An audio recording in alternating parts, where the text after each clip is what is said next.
Welcome to the Biz Gone Social podcast. We help entrepreneurs navigate how to get known, get customers, and get the edge over their competition. Here is your host, Lorraine Duncan.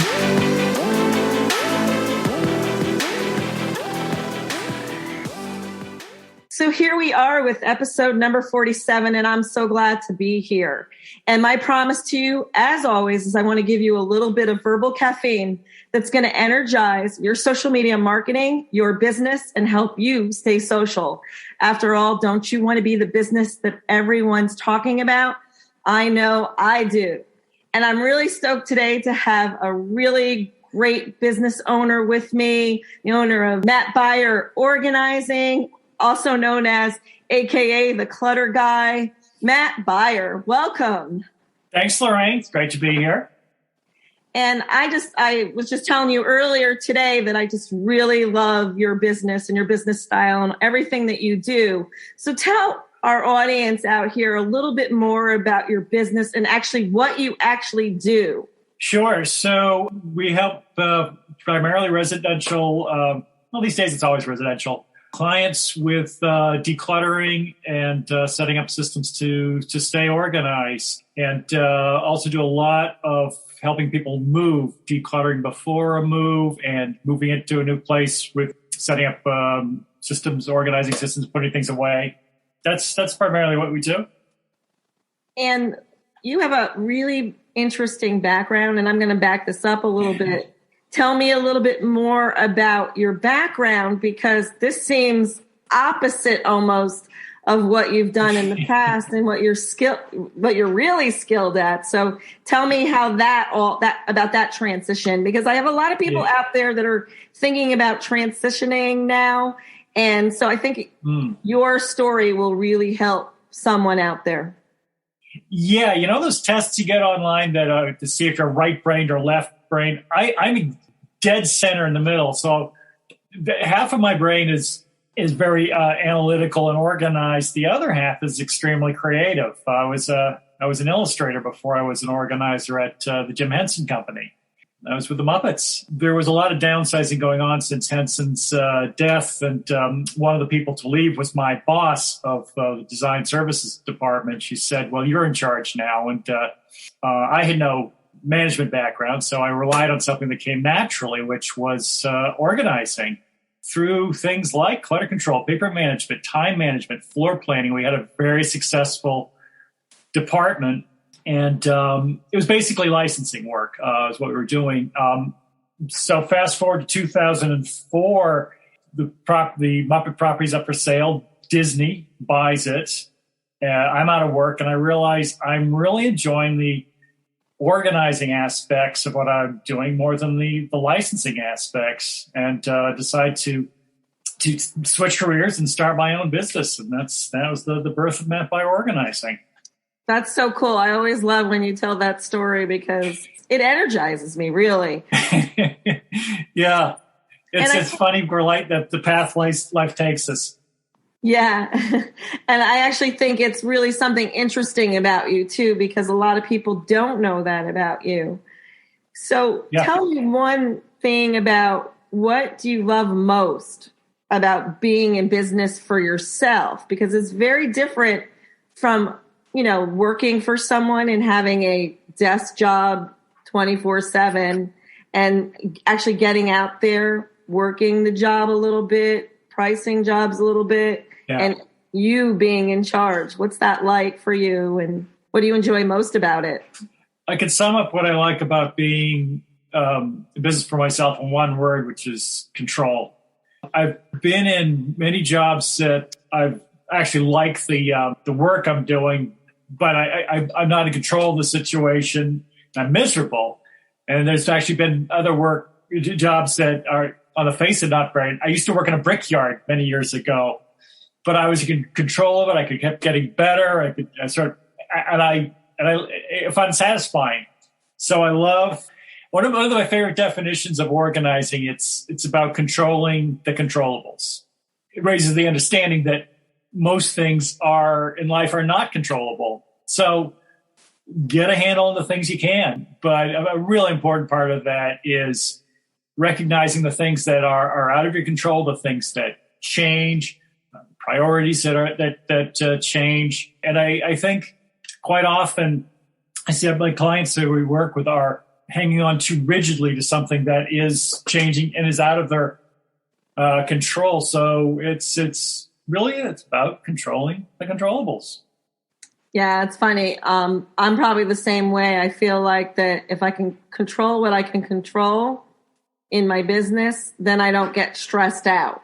Yeah. But there's some things you can't control. Like we all Absolutely. know, getting a payment from someone who owes you for 5 months. And we all have had those clients, and that is challenging, I'm sure. It is. For me, it's been challenging. And so, but the other thing I like about control is that just gives you a sense too. I don't know, this is kind of weird, but almost a sense of you've got this part in control. So then when chaos does happen, you're able to handle the chaos better. Right.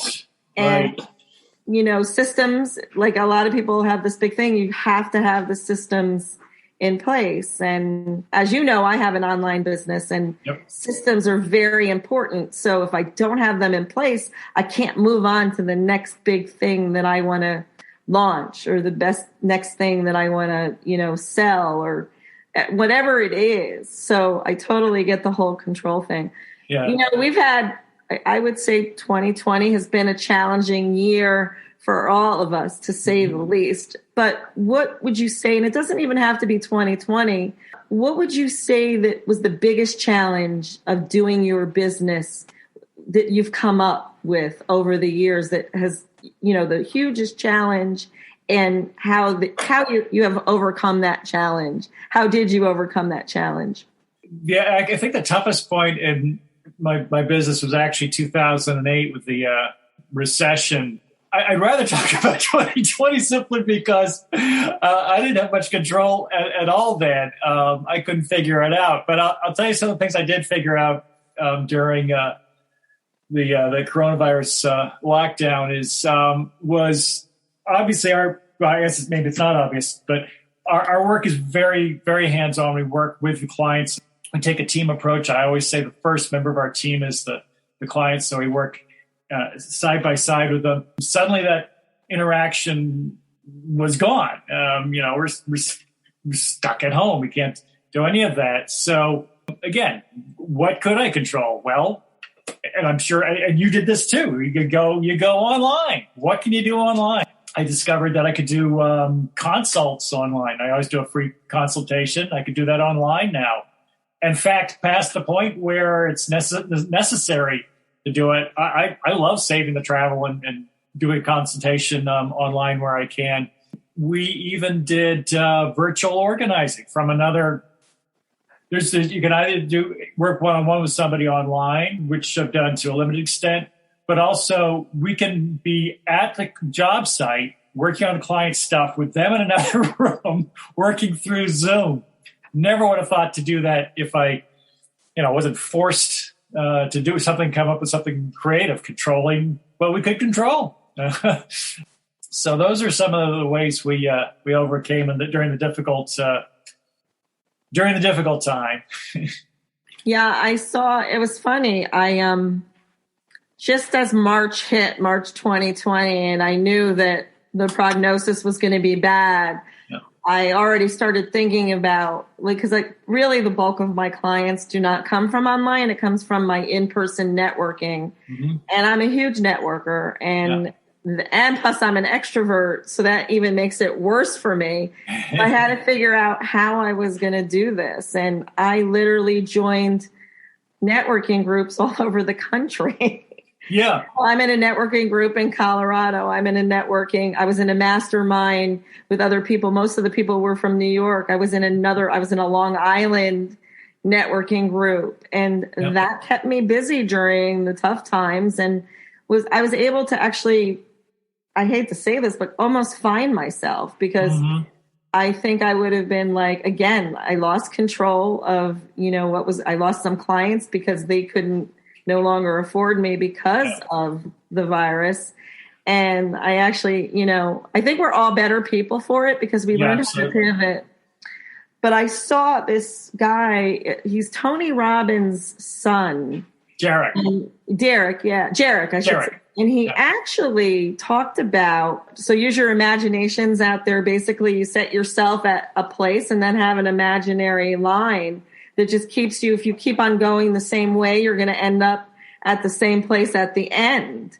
But if you do one thing different, and it could possibly bring you up higher on that spectrum. And then if you don't do anything and decide to hide in a hole, you're going to decline. Yeah. And for some reason, I started to think outside the box and what could I do differently? Yeah. And the first thing, and it wasn't even a business decision, it was more of me and my husband sat down and got rid of, like, you know how you'll buy an app or you'll get something on TV that you don't need. Yeah. And you weren't even using. So we looked at everything we weren't using, but we were paying for.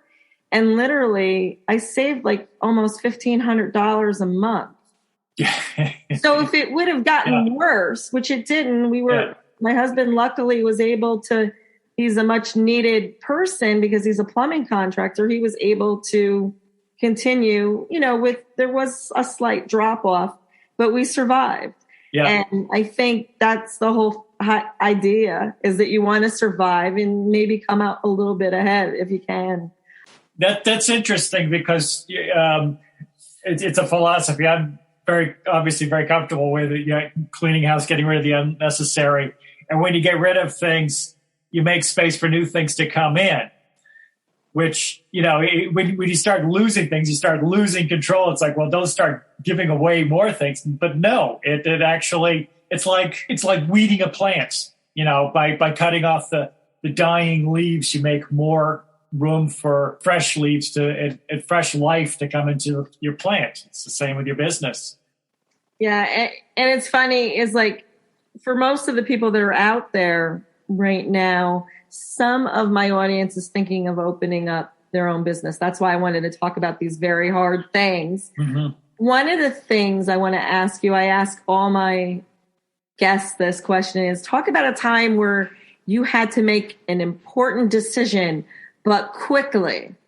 Yeah, I decided for years I was working with contract labor and I switched to employees, and I had to, that's something that the wheels like to set in motion pretty quickly because it's sort of everything changed. Strictly, all my organizers now are employees. And I would say my advice on that is if you're in foreign territory, get as much help as you can. I went to my accountant, got some HR advice, and didn't try to do it on my own. But yeah, it was a pretty quick thing that needed to happen. And as you say, don't want to bury your head in the sand and pretend like it's not happening. It will somehow get solved.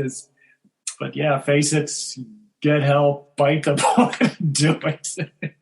Yeah, that's great advice too. And honestly, there's a lot of things. Sometimes the reason I ask that question is because sometimes people, they have a decision to make, and it actually could be a decision that will actually make them move forward or do something that is really important in their business. And they're just like hemming and hawing about it and thinking about it and pondering upon it, and then they never do it. Yeah. And that recently happened to me. Actually, even with this podcast, I was hesitating because I thought it would take too much time. I was hesitating monetizing my podcast, and for a number of reasons. And that was my goal for 2021. In January, I was going to monetize it. Well, I just monetized it a month ago, and just because I work with a business coach, and the business coach said, so when are you going to do this? January. Accountability.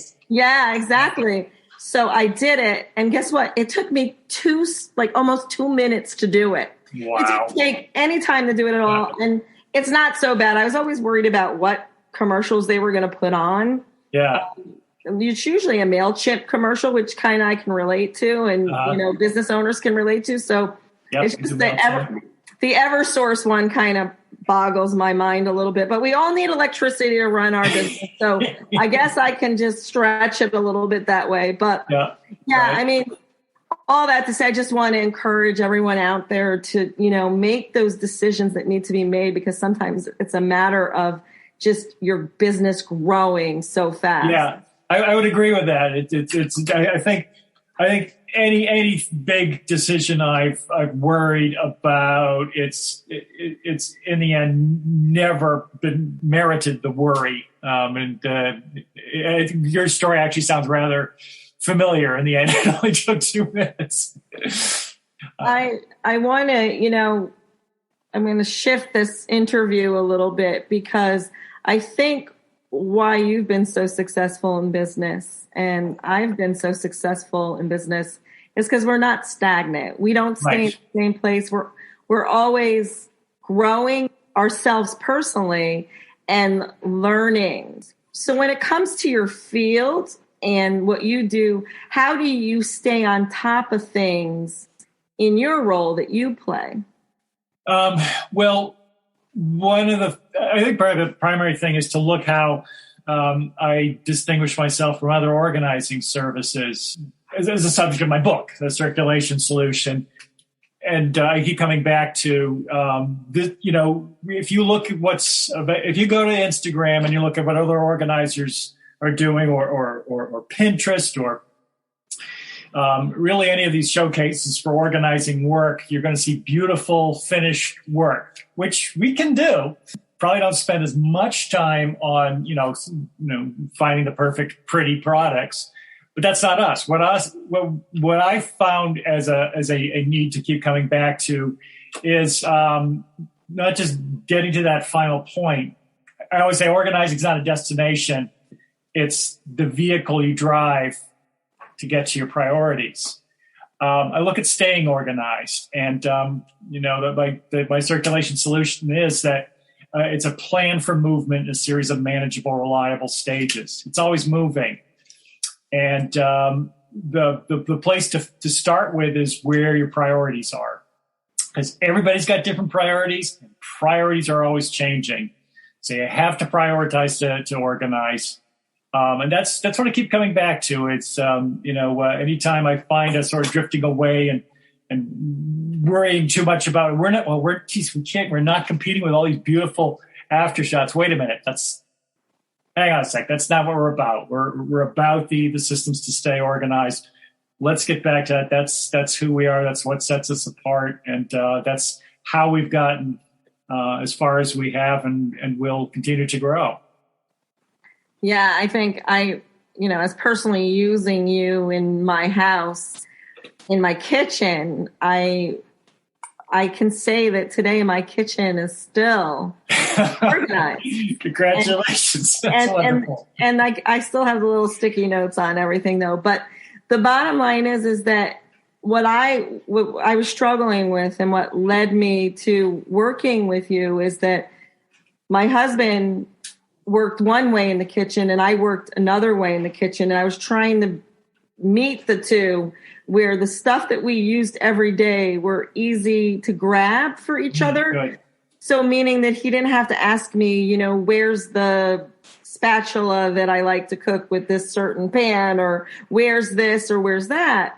Now he has not asked me for anything. Yeah. Good. Oh, wow. That is a testimonial right there. Thank you. And me too. I have not had to ask him, where did you put this? Because now everything has its little home where it goes and it stays there. Yep. And we did change a few things around just because it made sense for us. Sure. But for the most part, it has really helped me. And I feel good. It's the entryway to my house, meaning when we all use the side door, all my friends use the side door. So when they come into my kitchen is nice. It's beautiful. Mm-hmm. And I have nothing on the countertops, which, fantastic. I have something right now. I have a hot spot going on there that I'm going to tackle later on tonight. But other than that, we've been really good, and it actually feels good. It makes me function better when I'm organized in the kitchen, because then I'm not spending an hour looking for a certain knife that I need to use. Terrific. I'm glad to hear that. No, that's the key. Is I always say your number one organizing tool is a clear work surface for processing, because when you have that, you have control. You can you can spread things out, you can prioritize, and then move it aside to its correct home, and then you're free to process some more. That's the key. And I may even have some more stuff to bring to Goodwill and stuff, because there's two clear things that I used that we put down in storage that I haven't used in 8 months. So that's a pretty tell sign that I'm probably not going to need it. And by the way, I'm glad to hear that you made some adjustments since the team was there, because that's all part of it, is creating a scorecard where you can see where things stand and you have the freedom to try different things until you find what, works for you on a realistic day-to-day basis. It's all part of it. Yeah. So I'm going to switch gears just for a quick second here. And what I want to talk about is, as we all talked about learning, and I actually think you're one of my guests that actually do social media well. Your videos are well done. Your social media posts are very informative, relevant. And recently you took my course, 13 Minutes a Day. And I'm in the middle of launching this 13 Minutes a Day, and so many people have told me how valuable the course was. Yes. And I want to ask you just a few questions. And I'm not probably going to ask you anything. I'm going to just let you tell a little bit about basically why did you take the course? Number one, what did you want to get out of it? What did you get out of it? And are you practicing any of it today? Why I wanted to take it is because of something you told me some time ago, well before the course, is that you get your best clients through LinkedIn. And LinkedIn was my least used social media. So I wanted to get a lot more comfortable with it. I think one of the smartest things you did with the program is saying 13 minutes a day, because I'm a big believer that limitations breed freedom, which sounds like a paradox, but it's because when you set limits, it actually opens up possibilities, because you're more likely to do something that okay, beyond I hit 14 minutes. Okay, then I move on to something else, but I've done that much. And I know 13 is some probably kind of arbitrary number, but it sticks with you. I've got your little 13-minute timer right in front of me as we speak. I was listening to Gary Vaynerchuk. I know about saying his name right, but he was saying the same thing about LinkedIn. It is the greatest untapped resource in social media, LinkedIn. That the greatest possibilities come from it. So it behooves any business owner to get comfortable with it, and having these goals and you're an extrovert. I'm not. It doesn't come natural to me to reach out to new people and set up meetings, but you taught it in such a way that it made it possible. How to organize my LinkedIn by, for me, it's realtors.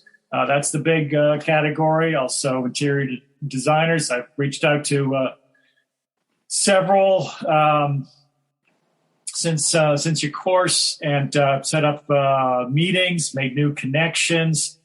And it's been terrific. I'm just a lot more comfortable with LinkedIn, and I would recommend your course to anyone considering it.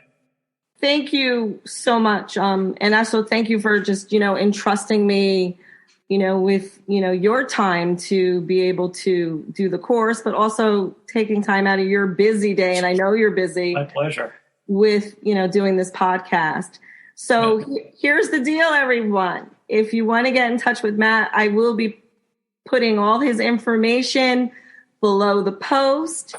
And of course, if you have any questions about social media, you can always reach me at Lorraine@bizgonesocial.com. And until next week, I'll see you soon.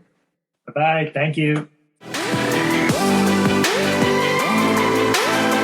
Thanks for listening to the Biz Gone Social podcast.